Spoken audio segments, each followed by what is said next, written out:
அனைவருக்கும் அன்பான வணக்கம். இந்த வீடியோவில் நாம் இந்த சோபகிருது ஆண்டின் கடைசி மாதமான பங்குனி மாத ராசி பலன்களை பார்க்கலாம். நிகழும் ஸ்ரீ மங்களகரமான சோபகிருது ஆண்டு பங்குனி மாதம் 14/3/2024 வியாழக்கிழமை வளர்பிறை சதுர்த்தி பஞ்சமி திதி பரணி நட்சத்திரம் சித்த யோகம் கூடிய நன்னாளில் இந்த சோபகிருது ஆண்டின் கடைசி மாதமான பங்குனி மாதம் பிறக்கின்றது. மாத தொடக்கத்தில் கிரகங்களின் சஞ்சாரத்தை பார்த்தால் மேஷத்தில் குரு சந்திரன், கன்னிராசியில் கேது, கும்பத்தில் சனி சுக்கிரன் செவ்வாய், மீனத்தில் சூரியன் புதன் ராகு என இந்த பங்குனி மாத தொடக்கத்தில் கிரகங்கள் சஞ்சரிக்கின்றன.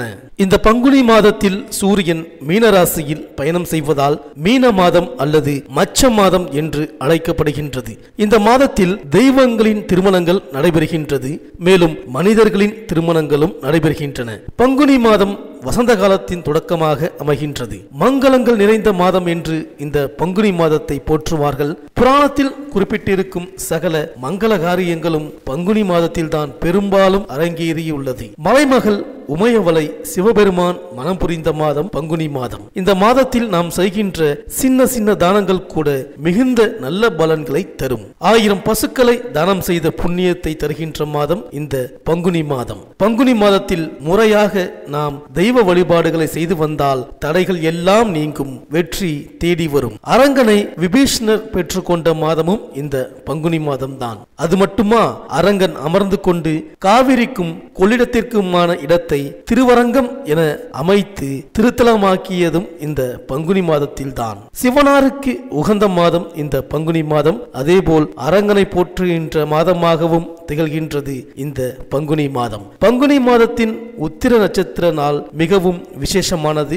இந்த நாளில்தான் முருகப்பெருமானை விரதமிருந்து தரிசிப்பார்கள். அதேபோல் காவடி எடுத்தும் பால்குடம் எடுத்தும் எண்ணற்ற பக்தர்கள் வழிபடுவார்கள். பங்குனி மாத உத்திர நட்சத்திர நாளில் விரதமிருந்து முருக கடவுளை தரிசித்தால் விரைவில் திருமண பாக்கியம் கைகூடும் என்பது பக்தர்களின் நம்பிக்கை. அதேபோல் பங்குனி மாதத்தில் தேய்பிறையில் வரும் ஏகாதேசியை விஜயா ஏகாதேசி என்பார்கள். எத்தனை தடைகள் இருந்தாலும் அவற்றையெல்லாம் நீக்கி எடுத்த காரியத்தில் வெற்றியை அளிக்கக்கூடியது விஜயா ஏகாதேசி. பங்குனி தேய்பிறை விஜயா ஏகாதேசியில் பெருமாளை தரிசிப்பதும் துளசி மாலை சார்த்தி பிரார்த்தனை செய்வதும் மகத்தான பலன்களை வழங்கும். நாம் பெருமாளிடம் வைக்கின்ற கோரிக்கைகள் எல்லாம் நிறைவேறும். மேலும் இந்த பங்குனி மாதத்தில் கிரகங்களின் பயிற்சியை பார்த்தால் பங்குனி 1ஆம் தேதி செவ்வாய் கும்பராசிக்கு பயிற்சியாகின்றார். பங்குனி 13ஆம் தேதி புதன் மீனராசியில் நீச்சம் பெறுகிறார் மற்றும் வக்ரமடைகின்றார். இந்த கிரகங்களின் சஞ்சாரம் மற்றும் பயிற்சி மற்றும் நீச்சம் வக்ரம்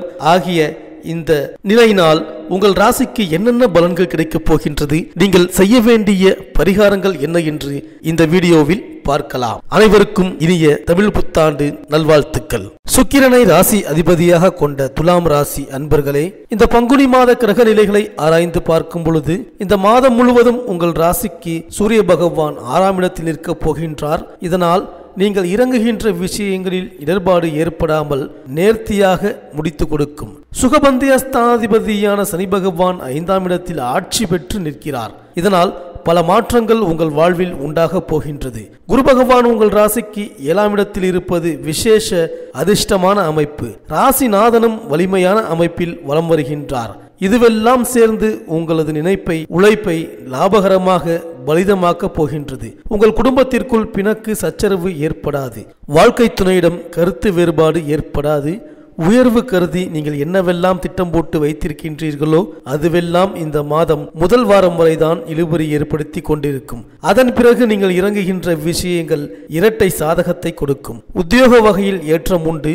பொருளாதார வகையில் மாற்றத்தை எதிர்பார்த்து கொண்டிருப்பதற்கு சகாய மேன்மை ஆதாய லாபங்களை தரும். ஆரோக்கிய பிரச்சனைகள் நீடித்துக் கொண்டிருந்தாலும் இந்த மாதம் தொடங்கி 6 தினங்கள் கடந்த பிறகு தீர்க்கமான நிம்மதி ஏற்படும். விசாகம் நட்சத்திரக்காரர்கள் எந்த மாதிரியான தடை தாமத குறுக்கீடுகளை அனுபவித்துக் கொண்டிருக்கின்றீர்களோ அதற்கெல்லாம் தீர்வு ஏற்படும். தொழில் வியாபார நிர்வாக பட்ஜெட் விஷயங்கள் இந்த மாதம் தொடங்கி 12ஆவது தினம் முடிந்த பிறகு சாதகத்தை தரும். சுவாதி நட்சத்திரக்காரர்களுக்கு முதல் வாரம் முழுவதும் ஓய்வில்லாத பயணம் ஏற்படலாம். மேலும் மாதத்தின் முதல் நாளிலேயே கும்பராசிக்கு செல்லும் செவ்வாய் மாதம் முழுவதும் அங்குள்ள சனியோடு இணைந்து சஞ்சரிக்கின்றார். உங்கள் ராசிக்கு 2, 7 ஆகிய இடங்களுக்கு அதிபதியானவர் செவ்வாய். அவர் பஞ்சமஸ்தானத்தில் பகை கிரகமான சனியோடு இணைவது அவ்வளவு நல்லதல்ல. பூர்வ புண்ணியஸ்தானம் பலம் இழக்கும் என்பதால் எதையும் திட்டமிட்டு செய்ய இயலாது. எதிர்கொள்ளும் குறுக்கீடுகளால் தடைகள் அதிகரிக்கும். பாக பிரிவினைகள் இழுபறி நிலையில் இருக்கும். உடன்பிறப்புகளின் கோபத்திற்கு ஆளாக நேரிடும். விற்ற சொத்துக்களிலும் வில்லங்கங்கள் வரலாம். எதையும் யோசித்து செய்ய வேண்டிய நேரம் இது. பிள்ளைகளை உங்கள் மேற்பார்வையில் வைத்துக் கொள்வது நல்லது. மேலும் மீனத்தில் நீச்சம் பெற்று சஞ்சரித்து வரும் புதன் பங்குனி 13ஆம் தேதி வக்ரமும் அடைகிறார். உங்கள் ராசிக்கு 9, 12 ஆகிய இடங்களுக்கு அதிபதியான புதன் வலிமை இழக்கும் பொழுது பெற்றோர் வழி பிரச்சனைகள் தலை தூக்கும். பூர்வீக சொத்துக்களின் பஞ்சாயத்துக்கள் முடிவடையாமல் தாமதப்படும். எந்த ஒரு காரியத்திலும் ஒரு முடிவுக்கு வர இயலாது. பாக்கியாதிபதி பலமிழக்கும் இந்த நேரத்தில் காரியத்தில் தேக்க நிலையும் கடமையில் தொய்வும் கலக்கமும் தரும்.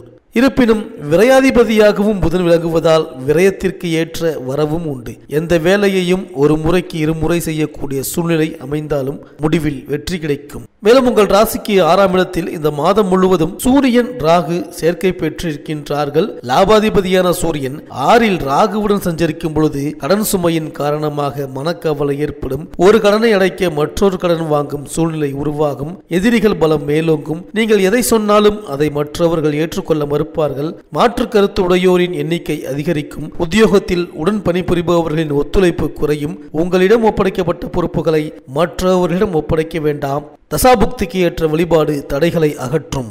மேலும் பங்குனி 19ஆம் தேதி சுக்கிரன் தன்னுடைய உச்ச வீடான மீனராசிக்கு செல்கிறார். அங்கு புதனோடு சேர்ந்து புத சுக்கிர யோகத்தை உருவாக்குகிறார். உங்கள் ராசிநாதனாக விளங்கும் சுக்கிரன் உச்சம் பெறுவது உன்னதமான வாழ்வை அமைத்துக் கொடுக்கும். ஆரோக்கியம் சீராகி ஆனந்தப்படுத்தும். அடுத்தவர் நலன் கருதி எடுத்த முயற்சிகளில் வெற்றி கிடைக்கும். பயணங்கள் பலன் தரும். நல்ல நிறுவனங்களில் பணிபுரிய வெளிநாட்டிலிருந்து அழைப்புகள் வரலாம். குடும்பத்தில் உள்ளவர்களின் உணர்வுகளை புரிந்து கொண்டு செயல்படுவீர்கள். உத்தியோகத்தை பொறுத்தவரை நீங்கள் கேட்ட சலுகைகளை உயர் அதிகாரிகள் செய்து கொடுப்பார்கள். நீங்கள் நினைத்த இடத்திற்கு கூட மாறுதல் கிடைக்கலாம். பொது வாழ்வில் உள்ளவர்களுக்கு நீங்கள் தீட்டிய திட்டங்கள் நிறைவேறும். மக்கள் செல்வாக்கு அதிகரிக்கும். வியாபாரம் தொழில் செய்பவர்களுக்கு வேலையாட்களால் வந்த பிரச்சனை அகலும். கணிசமான தொகை கைகளில் புரளும். உத்தியோகத்தில் உள்ளவர்களுக்கு மாதத்தின் பிற்பாதியில் மகிழ்ச்சி அதிகரிக்கும். கலைஞர்களுக்கு நினைத்தது நிறைவேறும். கடுமையான முயற்சிகளில் உள்ளவர்களுக்கு அதிர்ஷ்டமான மாதம் இந்த மாதம். கணவன் மனைவிக்குள் ஒற்றுமை பலப்படும். வேலைக்கு விண்ணப்பித்த பெண்களுக்கு வேலை வாய்ப்பு தேடி வரும்.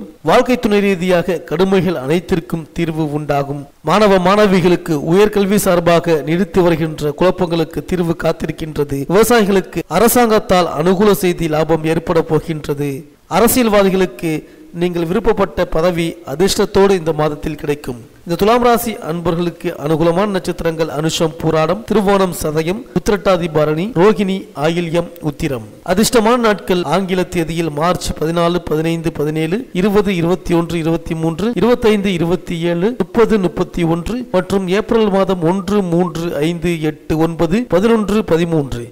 இந்த மாத பிரதி திங்கட்கிழமை தோறும் ஸ்ரீ சிவபெருமானை அர்ச்சனை செய்து பிரார்த்தனை செய்து வாருங்கள். வெள்ளிக்கிழமையில் ஸ்ரீ நடராஜரை தரிசனம் செய்து வாருங்கள். இந்த துலாம் ராசி அன்பர்களுக்கு இந்த பங்குனி மாதம் அனைத்தும் நன்மையே நடக்கும். இந்த வீடியோ உங்களுக்கு பிடிச்சிருந்தா லைக் பண்ணுங்க, உங்க ஃப்ரெண்ட்ஸ்களுக்கு ஷேர் பண்ணுங்க. நம்ம சேனலை தொடர்ந்து பார்க்க மறக்காம சப்ஸ்கிரைப் பண்ணுங்க. பக்கத்தில் இருக்கிற பெல் ஐக்கானை கிளிக் பண்ணிக்கிங்க. மீண்டும் அடுத்த வீடியோவில் சந்திப்போம். நன்றி, வணக்கம்.